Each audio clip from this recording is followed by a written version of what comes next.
let's get this patient insight panel started. Anyway, hi, I'm lame. I'm Ashleigh Keenan, and I am a journalist and consultant in the cannabis industry. And I'm going to moderate for you guys today with these three lovely humans to share their insights. I'm going to let each of you introduce yourself. I'm just going in the order I see you. Ashleigh, would you mind starting? I was totally getting caught up in the chat. That's all on me. I thank you, Ashleigh, and thank you for coordinating this panel and helping kind of bring us all into line so we can talk about this extremely important topic. I'll give you the really short rundown in case people have already heard it from me today. I'm the founder and CEO of SheCan, which is a medical cannabis access group for women who are seeking information about cannabis for wellness and medical purposes. It's for Canadian women and those who identify as women, and we sit at over 11,000 members now. So my background is first and foremost as a medical cannabis patient. I started having seizures in 2009 out of the blue and was having upwards of 180 a month until I was introduced to medical cannabis in 2016, and it dramatically impacted my quality of life. Not cured, still have 15 to 30 seizures a month, but it has become a really important tool in my toolbox and has allowed me to have this incredible kind of rebirth into the cannabis space and meet all of you wonderful people and really get to hold space for the stories of so many other Canadian women. That's wonderful, Ashleigh. Your story always touches my heart. It's great to have you here. Next up, Jenna, would you mind introducing yourself for the group? Yeah, of course. Thank you so much for having me here today. And Ashleigh, really happy to see you moderating this panel as well. My name is Jenna Valleriani, and I'm the Director of Patient Advocacy at Canopy Growth. So I've been with Canopy Growth for about a year and a half now, but I've been doing cannabis research and policy work for about 10 years. Kind of in the earlier days, I was really looking at cannabis as a commodity in a emerging market. What was happening to a lot of the folks who were operating kind of in more of the illicit space when cannabis was opening up to a commercial landscape. And so that became a really key focus of mine. And later I moved to the BC Centre of Substance Use at UBC Medicine, doing community-based health research with people who use drugs that were using cannabis as a harm reduction tool. So, through my work, I've done research in a variety of different areas. I ended up working at a dispensary through my research as well, providing education and access. And so the medical piece of this work and the role that I have now really prioritizes, really elevating and focusing on patient voices and patient communities, and, having the privilege to work with people like Ashleigh Brown and a bunch of other really amazing advocates. And so I'm really excited to be here, really excited to share some of my ongoing work with you all, and look forward to the discussion. Wonderful. Thank you, Jenna. And last but certainly not least, Sabrina, would you mind introducing yourself? Sure. So I started my career as a registered nurse, and I've been doing clinical research and clinical trials for more than 20 years. So I'm definitely dating myself there. I want to say like Jenna 10, but it wouldn't be true. So really have a lot of experience bringing drugs and devices to market. And about 7 years ago, or 6.5 years ago, I started in the cannabis space. And as you know, nurses are not trained. None of us are trained on anything with respect to cannabis. So it was really eye-opening to me when I started the cannabis clinic. And I didn't know what I was doing in the beginning. I had no clue. I would sit down with the patient and say, okay, we're going to do this together. And I'm going to figure out, teaching an 80-something-year-old how to use a vaporizer because it was just flour back then. I mean, this is not what I expect to do as a nurse. Especially I came from like ICU settings and CAMH and just, very medical focused. And here we're trying to figure it out together. I've never told a patient I'm going to figure it out with you and we're going to go back and forth. But it was just amazing to see how many patients did so well. And I mean, ever since that period of time working at a clinic and having that patient interaction, I decided to use my skills and one of my superpowers in research to kind of really focus it on cannabis. So to date, I've done about 12 clinical trials in the cannabis space. So really focused on that. So I worked on the cannabis side, on the clinic side. I've also worked on the LP side. Jenna, you're with Canopy, worked on TerraSan for a while. But I noticed that there was a major shift away from the medical focus. And that's really been always my focus. I mean, starting as a registered nurse, that's my only kind of area. So really for me, early 2020, I decided to start my own company, because instead of looking at LPs focusing on medical and research, I decided that I would just do that on my own. In 2020, I started a female founded company called No Group. We focus on clinical trials and education and consultancy with cannabis and psychedelics. Unfortunately, a lot of my research work is outside of Canada, in a lot of the other countries with cannabis research, but still on the cannabis front. Started a cannabis educator program at Michener, because one of the things that I felt was lacking for me years ago was there's no education for healthcare professionals. So for me, that's a really important thing. The more people that are educated on cannabis, the more that they can support patients. So that's a little bit about my background. Hopefully that was 3 minutes. Perfect. Thank you, Sabrina, very much. 2 minutes. Oh, Ashleigh's timing things. You're more on it than I am. So patient insights is a very broad topic, obviously, and it is really amazing to have such impressive professionals on such a panel. So instead of focusing in on what's right and what's wrong, I'd like to do like sort of an overview of what medical cannabis is and how you all are working to progress that, both for patients and on the business clinical research side. Anyway, so my first question, let's talk about patient access. How has legalization of adult use cannabis changed the landscape of medical cannabis? So when legalization came on the scene, things did change for patients, both in front of and behind the scenes. Who would like to jump in on that one first? Don't be shy.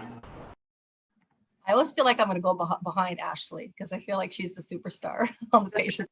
Ashleigh should go first. I should have played the nose game. I was like, somebody else go. What has changed? Well, it's interesting, because I think I have this lovely bubble, right, of these incredible women that I spend all this time with that are, finding their way on this journey, in SheCan on a daily basis, navigating this system. But outside of that is the whole country. And I haven't figured out how to build a Facebook group big enough for all of them yet, and nor do I want to try. So I think we have to look at it in 2 ways. First of all, I think recreational legalization gave a lot of women permission to consider cannabis as medicine legitimately. So that legalization process kind of drew back the veil on something people have been using and talking about for years. But it also allowed women kind of a conduit into medical. So maybe they weren't talking to their doctors about it before, but now, they were thinking, well, I could go get something for my sleep. I could go try something in the rec market. So what we see a lot of is people come to us and say, I bought some CBD from my local dispensary, from the OCS. I'm trying it for sleep. I took a dose. It's not helping. What do you think?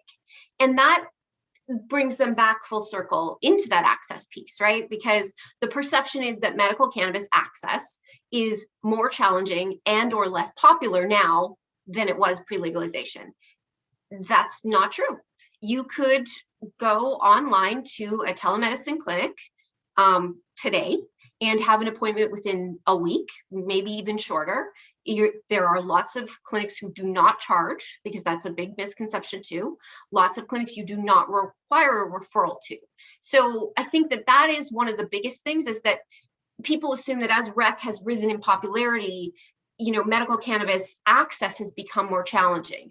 Yes, at a physician level, we know doctors do say, well, you can go buy it from the store, which is another conversation. So look forward to my TED talk on that. But at the same time, we also have this opportunity to use cannabinoid specialists, like Dr. Shelley Turner at Agose, like some of the great people like Dr. Caroline McCallum, like they are out there and they are willing to help people have access. So it is easier now than ever. We've got challenges. Of course we do. We also have a medical review. So it's going to be really important in 2023 to be able to go forward and say, as a collective, here's what we need as patients. Here's what we've experienced since legalization. And, what are those concerns? What are those needs? I think we're going to talk about them. Oh, absolutely. It wouldn't be a patient panel if we didn't talk about barriers. Sabrina, did anything really change behind the scenes in terms of outreach to healthcare professionals or clinical research access? Like, did it get easier? Did it get harder? I mean, I agree with Ashleigh in terms of access. I think that more women are open, or more people in general are open, that they can now just go to the store and try it themselves. But I think it's definitely easy to get medical access. In terms of clinical research, I mean, there used to be a time when the LPs were doing a lot of outreach to the medical community. I'm not sure how much of that's done, but I do believe that's shifted a lot since recreational, because a lot of the focus is on the recreational side. So, I mean, there may be, and maybe Jenna can speak more to that if that's still going on. But research is definitely more difficult. I think that, you know, in the early days, a lot of the LPs were focused on kind of medical and doing a lot of clinical trials and research and data behind their products. And with the rec side, a lot of that has ended. You'll see a lot of the medical side of LPs are gone and non-existent. And so it's very challenging to do clinical trials. I mean, there's millions of dollars of government funding just sitting there that are supposed to do really great research, more pediatric research, more you know, specialty indication research in specific pain like fibromyalgia and a lot of different areas. And that's not happening because we don't have a lot of GMP product, which is like good manufacturing practices, which is kind of like a pharmaceutical kind of grade of cannabis product. And also the regulatory landscape at Canada is really difficult. And a lot of these companies don't have preclinical data behind their products. So you have all these, you know, millions of dollars of funding out there. And I'm actually looking for products outside of Canada, which is unfortunate to be able to bring to do these clinical trials, which is crazy that I even have to do this, because we should be able to get product within Canada. But again, the focus is not there. Even when I talk to LPs, if they're willing to do more data and get their product, you know, ready for clinical trials, that's not really of a big interest. Thank you very much. Jenna, I saw your wheels turning as Sabrina made her points. I'm going to let you jump right in. Thanks. So I think, you know, being the person from industry on the panel, that definitely have to speak to the point that has been made about the deprioritization of the medical system. And I think that's something that is happening across the industry. And it really is, you know, impacting, I think, patient access and patient care in a variety of different ways. Also just thinking about, you know, Sabrina, what you were just saying, even the time spent on educating physicians and healthcare practitioners, you know, so I think that, you know, from where I sit, it's incredible that there is an entire role dedicated to patient advocacy, and that's solely what I do as a full-time position. So I feel really grateful to be able to continue to engage in something that I love so much. But it also means that we have to prioritize continuing to invest in patients and patient organizations and patient activities and patient education, and that it still is a process of building education, building awareness. And actually what was really interesting, one of the projects that we supported last year was with Medical Cannabis Canada and their patient survey. And one of the things that came up when they actually split the data among those that were registered among the legal system and those that were not registered among the legal system, those that weren't registered in the legal system said that they still don't really understand how to get medical access. So it's almost like we need to go back to the basics. Like we kind of opened up this recreational market, it was gigantic, and then we forgot about all of those basic building blocks that now that cannabis is more in mainstream, now that people know about it a lot more, there could be folks that want to kind of go back to the beginning and figure out how to access medical legally. You know, I think that for me, the things that are really important are, you know, providing access and figuring out the regulatory Rubik's Cube around how to provide better care, better patient access. I'll speak to a little more of that work a bit later, but, you know, I think that we try to invest in a lot of patient organizations, as well as kind of key, you know, we try to think about patient advocacy as social justice. So really, if we hold social justice as kind of the highest regard, and part of that is this idea that it's social justice because it's really about how cannabis prohibition has prevented and altered and kind of changed how we access information, how we access medicine, how it kind of threads through inequitable access to medicine. And so, you know, we just tried to invest in a whole bunch of partnerships that really work to elevate and empower patient voices. So we worked this past year, for example, with Wounded Warriors Canada, which is a national mental health service provider for veterans. We help them run more of their Couples Overcoming PTSD Every Day programming. And they also created a new program with that funding called Surviving Spouses, for spouses who have lost their partner due to combat or to suicide. We sent a range of iPads to long-term care homes, which, like, in the midst of COVID, we're certainly this kind of overrun and overhit population. We also try to work with both traditional patient groups and medical cannabis patient groups.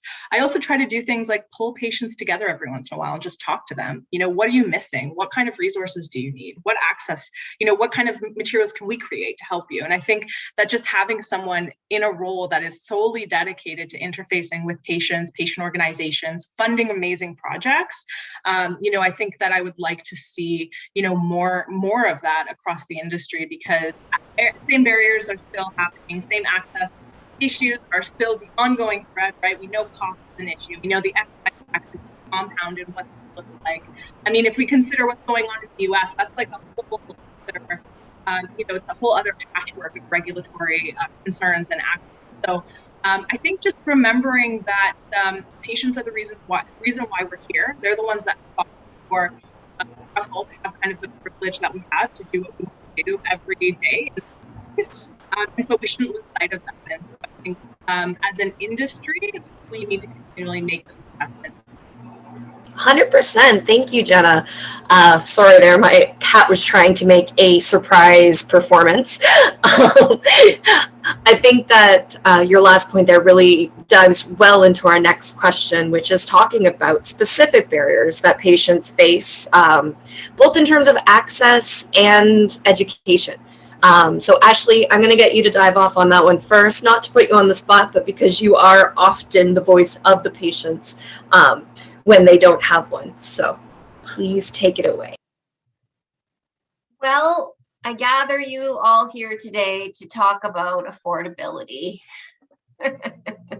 So here's the good news. And this is something we do need to highlight. And you know what? I've been a patient since, it'll be 5 years next month. So I've been a patient for 5 years, and I've watched the evolution of this system.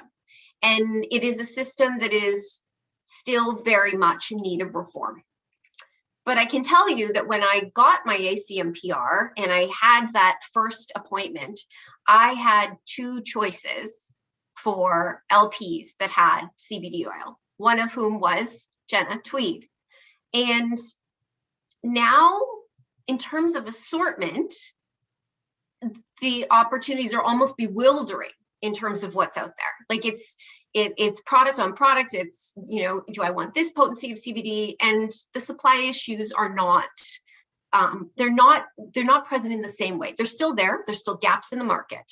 And the same thing has come down with cost. I have a friend who's also a volunteer in Keenan, and she found one of her receipts from 2017 for her products. And she compared them, and she's buying 3 bottles when she was buying one for the same price, in 2017. So I think, we're seeing that. We're seeing, right? Like at the end of the day, whether it's altruistic or not, the fact is there is a lot of weed in Canada, and it's got to go somewhere. And guess what? We're patients, and patients vote with their wallet. Patients are patients for life. And if you're going to give us what we need, we're going to buy it from you. So I think we're seeing kind of a very different model. We have so many license holders and license producers in the country now. Access becomes more about the ability and awareness to choose, but it also comes with the barrier of not having the education. So do you know, not just education on what is THC and CBD, I think we need to talk about the navigation piece. And navigating this system means understanding how to get a medical authorization, why you'd want one, because a lot of people say, well, why would I want one? And then they have to hear my 14-minute speech on that one. But there's also, what to try, how to try it, and how to navigate that. So that is a combination of things. That's a combination of patient-centered LPs, of which there are maybe not an abundance, but they are out there, and I can attest to that. And we see that again and again. We see that with their product offerings, with their compassionate pricing, with their dedication to growing the diversity of what they have, with their investment in research, right? So it's a smaller pool at the top of that bank post-legalization, but they're there and they're part of that system of navigation. So I think we have to talk about how do we really start to educate, as you said, Jenna, going back to the beginning, right? How do you become a medical patient and why would you want to be? And once you're there, how do you navigate? That's how She-Can came about. I was behind my computer, Googling, trying to figure out how in the heck I was going to use this medicine. And turns out that's how a lot of people still feel. And that's why we continue to see, week after week, month after month, so many women come and say, okay, well, what about this? It's not, I don't just want to be educated. I want help navigating this system. And, the barriers to access financially, the next step is coverage, period. And that's not just private insurance coverage, because so many of the patients that I work with, myself even, don't have private insurance. So we also have to look at making this a palatable enough opportunity, not looking for DINs. I don't think we need to wait for DINs on cannabis coverage, but the only standard of affordability will be the one with universal coverage that sees cannabis treated as a medicine. Because guess what? When that happens, we get rid of the taxes. It's true. There's a lot to unwrap there, and it's so important. For those of you who know me, I came to this industry to learn how to use my medical cannabis for no other reason than I couldn't understand it. And a person shouldn't have to rearrange their entire life and start a new career in order to understand their medicine. So what you said anyway, it's not about me. What about you guys? How do we bridge that gap for education with the LPs and the researchers to get those patients empowered to make those choices? I think the other side is, where I'm focusing a lot on is training and educating healthcare providers, because, we have this thing now where you go to your doctor for everything else, all your other medications and, your whole healthcare team and your specialist, but then you go over here for the telemedicine for cannabis, and it doesn't make any sense. It's just the craziest approach ever. So, we need to start, educating healthcare providers, and it's nice, teaching the program at Michener, I'm seeing more and more healthcare providers coming forward because patients are going to them. And I think that's important. I think if you're using cannabis and you're comfortable, tell your doctor, let them know, if they're not the ones that authorize it, the more and more you're pushing that, because it is working. Hospitals are now pushing for their nurses, the pharmacists are already doing a great job with the education. They even had a mandate already that they had to be educated, which is great. But that's not really happening on the physician side and the nursing and the other healthcare providers. So it's great to see that. But I think that, to Ashleigh's point, it's not just writing an authorization. It's helping them navigate as part of the education. And that should come from healthcare providers, because what happens is one patient tells another patient, and I think they're doing a great job giving their own advice, but everyone's so different. And just because one patient did something doesn't mean that it's going to work for someone else. Everyone has your unique needs, their own treatment goals. So, healthcare providers need to help navigate, and they need to help even them selecting product, because actually there's definitely some good product out there that are really inexpensive if you look at CBD milligram per cost, but healthcare providers will look at the first thing, and sometimes that's really expensive. And if you give a patient something expensive, they're already done.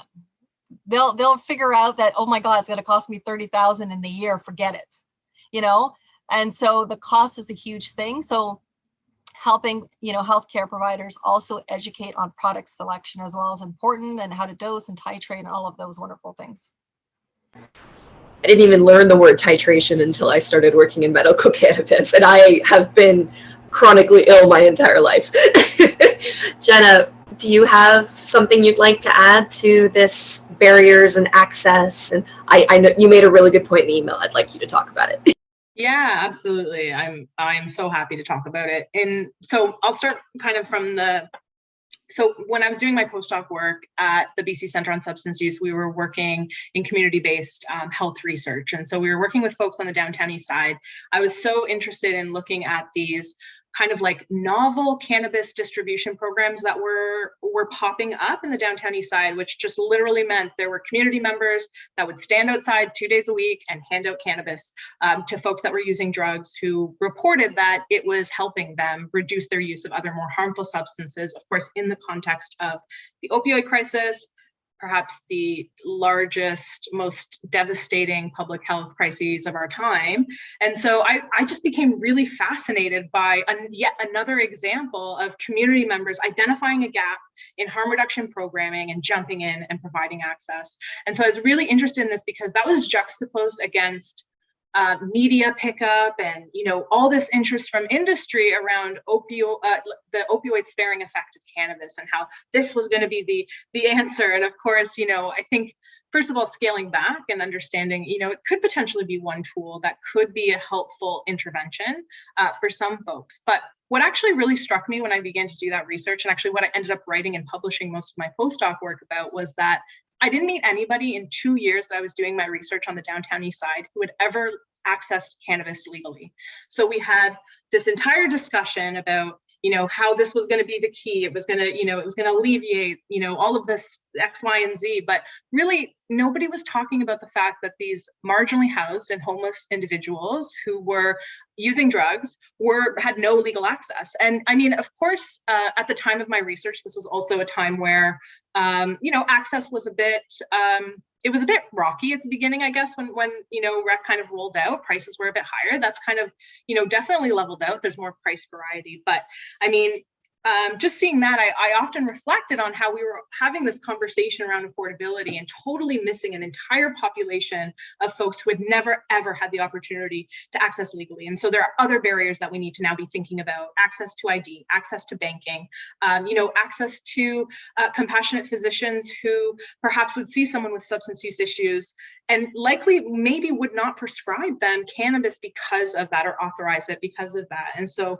there were just multiple layers, I think, of barriers that perhaps other folks, you know, do not experience. So when I got to Canopy, I just, like, one of the things that I really wanted to focus on was novel pathways for those kinds of communities to access legal cannabis. So we're currently working with a few different organizations, and I think the approach that I'm trying to take with each of them is just contextual. It's literally based on the capacity of the organization, the clients that they're working with. So in some cases, we've set up kind of novel pathways where they go through, they get their authorization, and we're able to process them through with a really substantial compassionate discount. These are folks who make, you know, less than $8,000, less than $7,000 a year.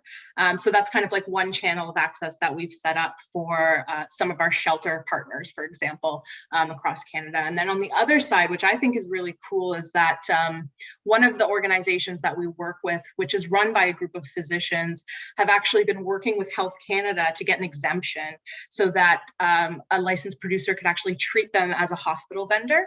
And so essentially, we have a direct relationship with one of our community partners and are able to provide cannabis at wholesale price to these kind of individuals. So we're knocking down layers and layers and layers of barriers, right? Because they don't need the authorization. We're able to give them kind of like the cheapest price you've ever seen accessing illicitly or legally, it doesn't matter. And so that feels like we've kind of tried to figure out this Rubik's Cube of regulation in order to be able to provide access in a way that mitigates a lot of those barriers. So that's something I felt like it seemed unachievable to do, and it's one of the things that I'm most proud of. I think in the work that I get to do, and I think it's also so dependent on capacity, right? That the individuals who run those kinds of community-based organizations are overrun, they're tired, middle of COVID, middle of overdose crisis. And so they need to have the capacity to move through. But I think it's so promising that we have regulators that are on side, that are willing to work with these community organizations in this way. You know, that we have producers that are saying like, hey, this is wicked. We wanna help. How can we do this? And then we have folks who literally never had access and really couldn't because of all those different barriers that are almost unique to that population, right? They're very specific, you know, able to access cannabis. So I think that's really cool. It's not pathways that are going to work with everyone, but I think, you know, a really cool part being able to try to find really community-based solutions to some of those barriers around. And I think just to add, you don't have to be a company to start something too. In our community, I won't mention names or anything, but there's a lot of people in my community that will actually grow. And like, I think every 2 weeks we're making oils here and we're giving it out to people and seniors and things that, you know, don't have access to it. So I think that even as individuals, especially during these times, during the pandemic and stuff, it's really hard for a lot of people, you know, with anxiety and PTSD and a lot of other things. So, you know, that's something that, like someone mentioned about growing. And so that's one thing I'm teaching a lot with people as well, is that to grow their own as well, if that's what they choose to. So definitely that's something that communities can do as well, as, you know, grow, make oils, whatever you can to help people that don't have access. Certainly, if you have the ability to make your medicine, it is very empowering. It is a difficult point of access for some people, but it is just such a connecting thing for others. I'm glad someone brought up grow. So I'm going to segue right into our next question to keep us on schedule here. And I want to talk about how we could legitimize cannabis as a medicine to more skeptical healthcare providers and help further clinical research as a whole on that side.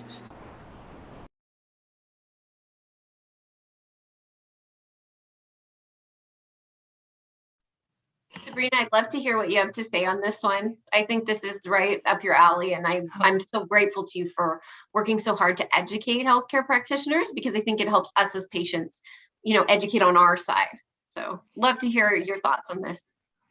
Well, I hear a lot of that too with healthcare providers. They'll say, you know, well, now people can go to the stores and get it. So you have that kind of mentality as well.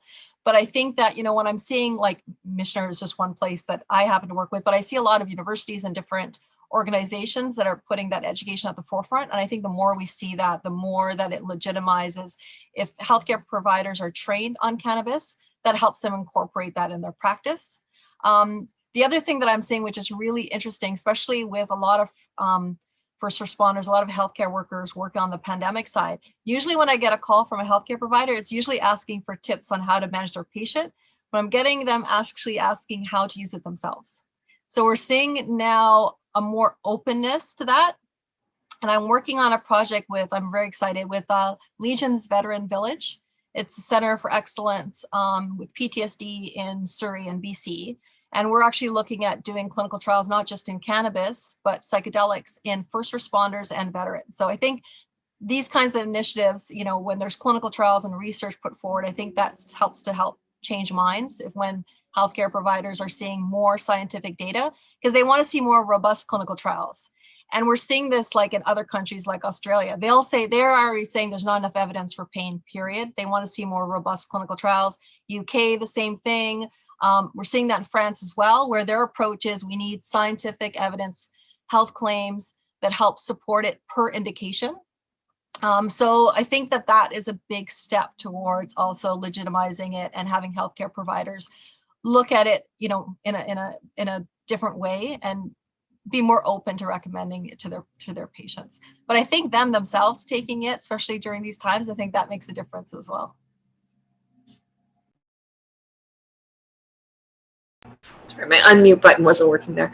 Yeah, there really is no substitute for trying it sometimes, like to understand what you're prescribing and how it affects. When I was in the hospital, my endocrinologist had one of those diabetic sensors on, even though she wasn't sick, because she needed to know how it felt to be inserted, how it worked. And I think that leads itself to what you were saying quite well. Sorry. All right, last question before we take Q&A. It's a little bit of a steer away from patients, I suppose. It's the cannabis health products. They've been mentioned several times today. It's an upcoming category. And I'm wondering if the three of you have any thoughts about if it came into existence, could it help bridge the gap between medical and adult use? Like, how would a wellness style category change the market, medical market as we know it?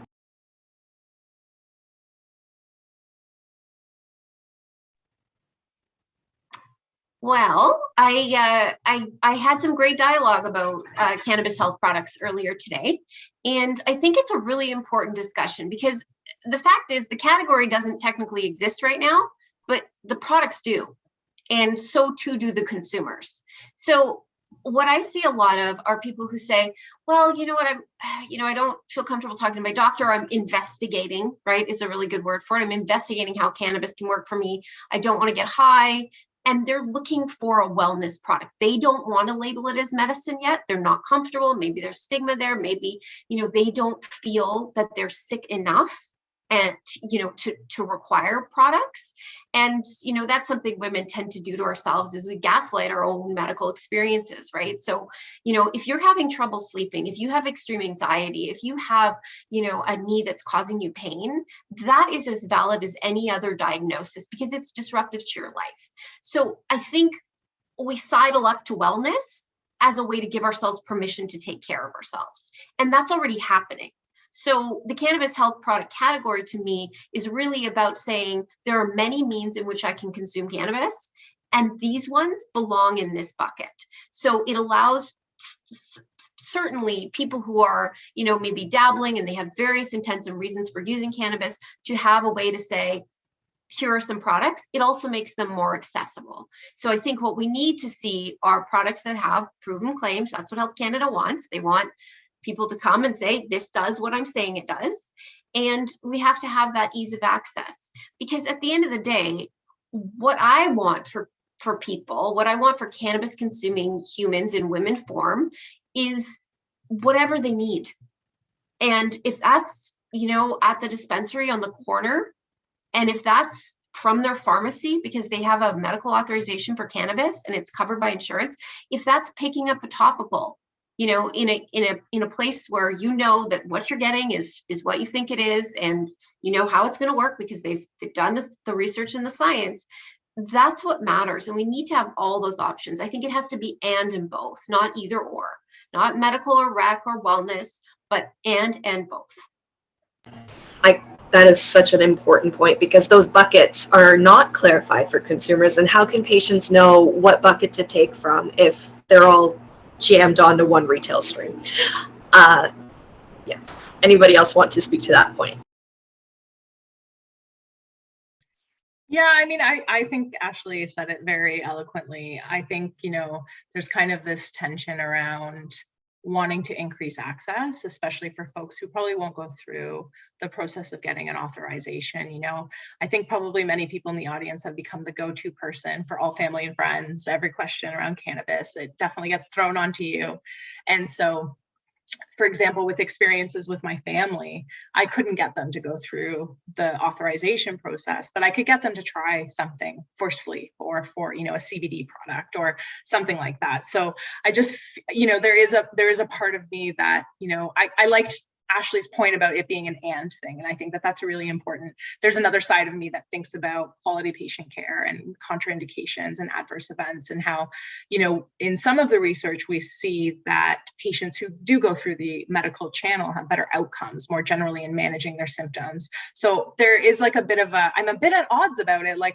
But fundamentally, I want to see increased access. So I think whatever pathway works for people is really great. But there is a part of me that says, this will further reduce focus on the medical stream and the medical patients, and the fight for insurance and the fight to get to excise tax removed. To do those things become kind of pushed down under all of these new kind of channels and avenues. So I'm somewhere in between, but ultimately want to see increased access for anyone who wants to use cannabis.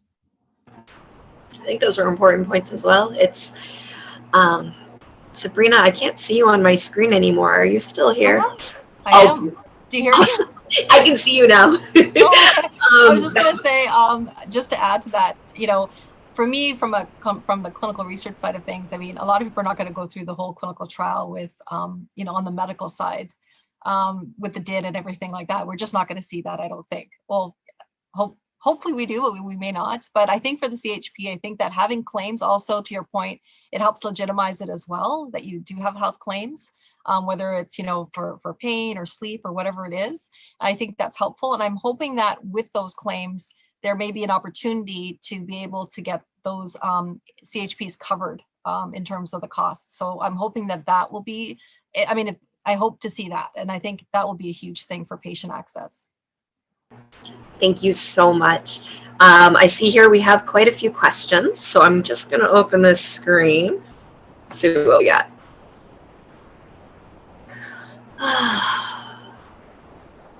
Oh, gee. Okay.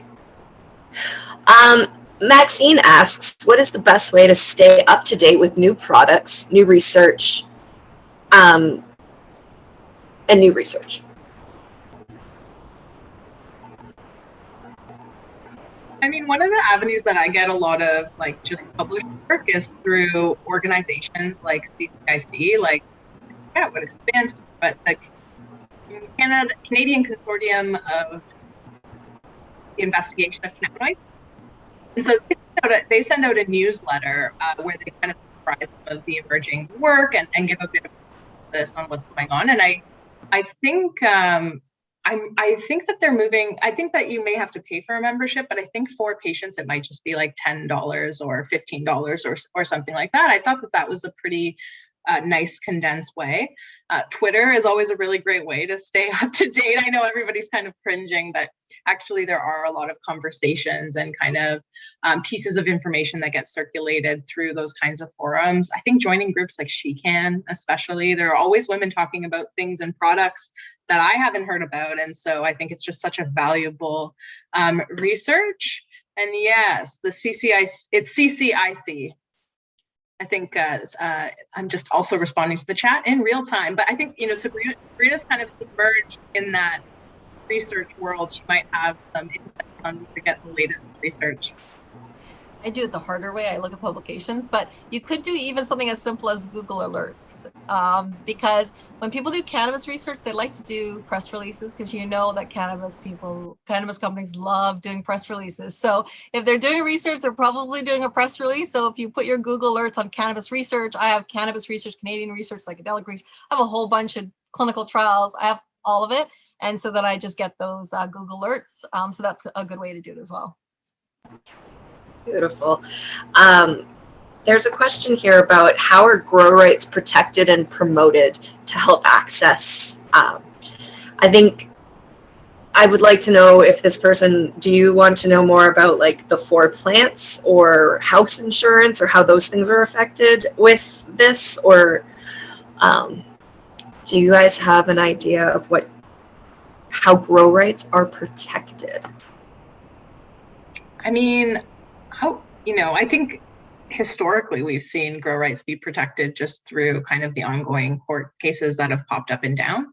I think probably what's really important to flag is that just recently there was a review. There was a consultation period where Health Canada was seeking input again on the personal and designated growing streams under the medical system. So I think it's kind of this thing where it's clear if they're opening up some kind of consultation that there's some things going on behind the scene. My guess would probably be that there are ongoing pressures from enforcement agencies, as well as probably municipalities that have been having a really hard time dealing with designated growing facilities. So I think in terms of like protecting, it's, having those, engaging in those moments, ensuring that, you can provide feedback that doesn't actually restrict patient access and doesn't restrict patient access to growing, because ultimately it's what's it's a program that's taken advantage by a few, but actually benefits a lot of patients across Canada, and especially those who need super high CBD I can't even find the word right now. They need a lot of CBD in a day, or they need, we're hearing a lot of kind of discussion right now about kind of other cannabinoids that are of interest that patients, seem to be perhaps getting access through in some licensed producers, but generally not. So I think, there's a need for that. I think that people have curated cultivars that really work for their symptom management. So, I mean, in terms of how it's being protected, I'm not sure. I think the lawyer probably could answer what the risks are really involved in that. But I think from an advocacy standpoint, that it's really important that we participate in those kinds of consultations, make it clear that, you don't want to see increased restrictions on patient right to grow. And then, what solutions can we offer? I mean, is this a case where do physicians understand what the authorization the authorization formula looks like, right? That 1 gram equals this many plants indoor and outdoor. Is there some education that can be bridged there? I think that there are multiple levers that can be pulled that don't take down patients in the process. So I think, we have to be willing to offer that feedback, work with them, understand that they're also facing a lot of pressures, but that there are other solutions that they haven't tried yet that could also help manage the program in a fair way that allows patients to grow what they need to grow. I think that was excellent put. Thank you very much. For one time, we have time left for one question. Sorry, my anxiety is making me tongue-tied. What types of products would patients want besides those that are currently out there? So that's pretty broad in terms of, I'm going to say, different types of products as well as administration routes. I can see Ashleigh itching to answer, and I can't wait to hear. Megan, you scooped me. You scooped me in the chat. So what Megan typed in the chat, if you're just following along, is suppositories, because I am a broken record. And I just want to be really clear. When I say suppositories, everybody assumes I mean just for women. Let's be very crystal clear on this. There are so many people who this method of ingestion or consumption works for, including my dad, who's 77, who has suffered with spinal stenosis for years undiagnosed, who couldn't stand upright until I made him cannabis suppositories. So I have spent the last year, 18 months, 25 years, I don't know, it's cannabis time, so it could be a decade at this point, talking about the importance of this market. And everybody's been saying, well, there's no market for that. That's a lot of what we've been hearing. And now slowly I've been able to say to them, listen, the She Can community purchases on average about $40 million a year in cannabis.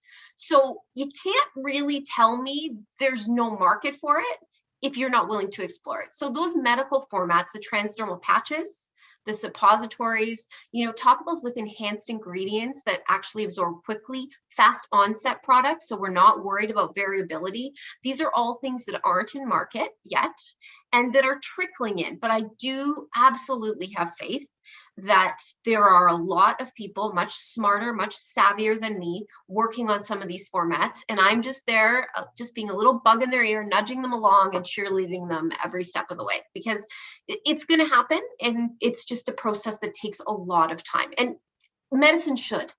I don't want to buy just something somebody slapped together because they had, leftovers from their pre-roll automation. That's not medicine for us.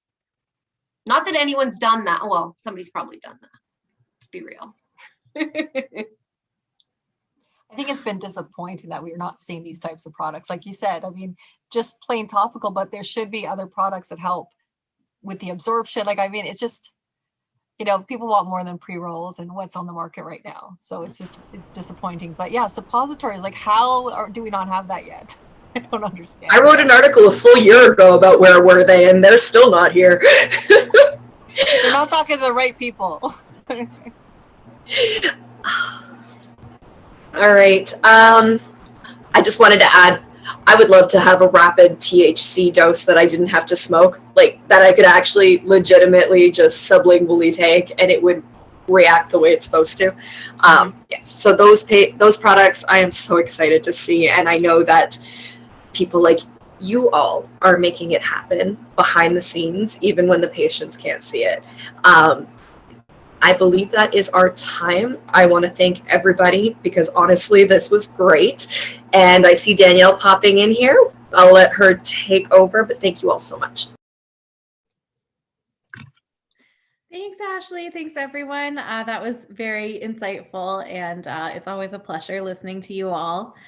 And I just wanted to come on. We are at the end of our day one programming. I am so appreciative to everyone that's tuned in for the day, and also to all of our wonderful panelists and moderators and partners and our advisory committee as well. This has definitely been wonderful. Over the course of the day, we actually have exceeded over 2,000 registrants. So this has been just such a pleasure. And we're doing it all over again. So tomorrow we're going to be starting at 9 a.m. Eastern for our psychedelics programming. So definitely tune back in. We do have another networking event tomorrow, psychedelics networking, and we'll be on Clubhouse again at 3 too. So thanks so much and have a great evening, everyone.